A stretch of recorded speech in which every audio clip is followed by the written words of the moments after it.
খুব সুন্দর করে মুচমুচে বেরেস্তা আমার ভাজা কমপ্লিট। আর এদিকে স্যালাডও কেটে নিয়েছি, আর অরিবাবুর খাবারও তৈরি করা হয়ে গেছে। এবার আমি ঝটপট করে রান্নাটা শেষ করব। আজকে আমি দুপুরে রান্না করছি চিকেন কড়াই, আর তার সাথে সাদা পোলাও। তো কড়াইটা একদম কড়াই মশলা দিয়েই করেছিলাম, খুব সুন্দর হয়েছিল খেতে।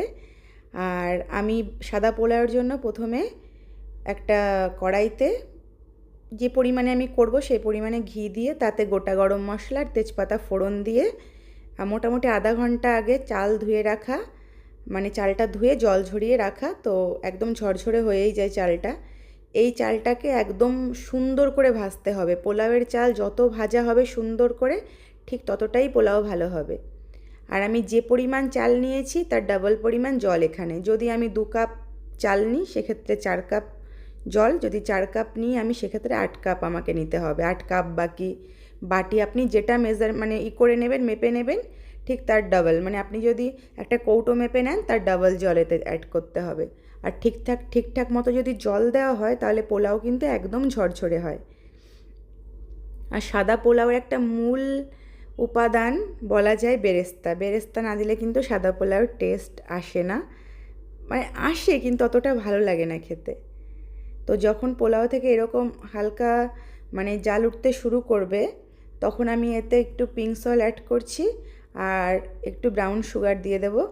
আর এক্ষেত্রে না আপনি চিনিটা সবাই স্বাদ মতোই পোলাওতে ব্যবহার করে, কিন্তু বাসন্তী পোলাও যতটা মিষ্টি খায় সাদা পোলাও কিন্তু ততটা মিষ্টি করা হয় না।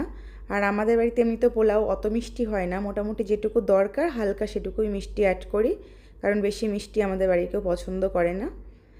আর যখন পোলাওটা এইরকম হয়ে আসবে, আর গ্যাসের ফ্লেমটা অবশ্যই মিডিয়াম ফ্লেমে রাখতে হবে এখন, তখন একবার এটা ভালো করে হালকা হাতে নাড়িয়ে দিতে হবে।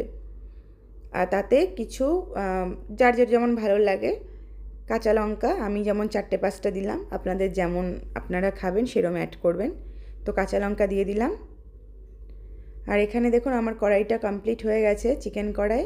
তো এতে আমি দিয়ে দিচ্ছি ঘরে বানানো গরম মশলা গুঁড়ো। আগে আমি না দেশ থেকে সানরাইজের কিনে নিয়ে আসতাম, কিন্তু দেখলাম ঘরে বানানোটার গন্ধটা বেশি সুন্দর, বেশি টেস্ট হয় খেতে। তো সেজন্য এখন আমি ঘরেই তৈরি করে নিই গরম মশলাটা। আর একবার তৈরি করলে মোটামুটি অনেক দিন চলে যায়। আর যখন দেখব যে আমার মানে চালের উপর থেকে জলটা এরকম শুকিয়ে এসছে, তখন গ্যাসের ফ্লেমটা লো করে দিতে হবে। লো করে দিয়ে আর একবার নাড়িয়ে ব্যাস খানিকক্ষণ রাখতে হবে, রাখলেই পোলাও কিন্তু একদম রেডি। আর বেরেস্তাটা না খাওয়ার আগে অ্যাড করব, কারণ আগে অ্যাড করলে বেরেস্তাটা একদম নরম হয়ে যায়। তো যখন আমরা খেতে বসবো তার আগেই বেরেস্তাটা অ্যাড করব। এবার চিকেন কড়াইতে দিয়ে দিচ্ছি অনেকটা পরিমাণ ধনেপাতা কুচি, কারণ চিকেন কড়াইয়ের একটা মূল ইনগ্রিডিয়েন্টস বলা যায় ধনেপাতা।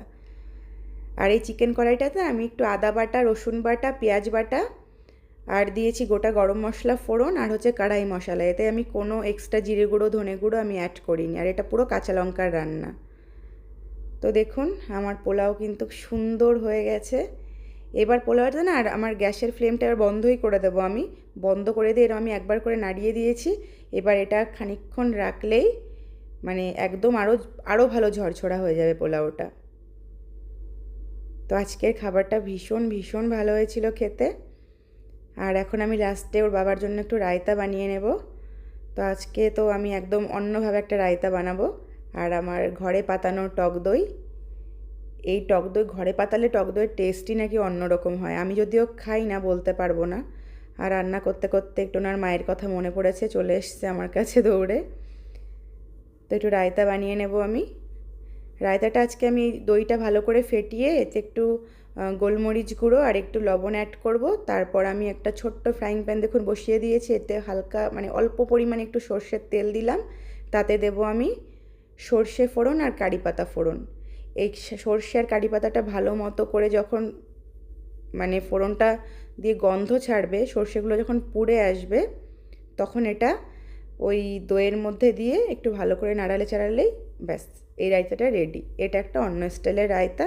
এটা ওর বাবার খেতে নাকি বেশি ভালো লাগে নর্মাল রায়তার থেকে। তো এটাই বানালাম আজকে দুপুরের লাঞ্চ ছিল খুব সিম্পল কিন্তু ভীষণ টেস্টি। তো সবাই একবার সাদা পোলাও বানিয়ে বলো আমাকে সাদা পোলাও কেমন লেগেছে খেতে। Bye bye.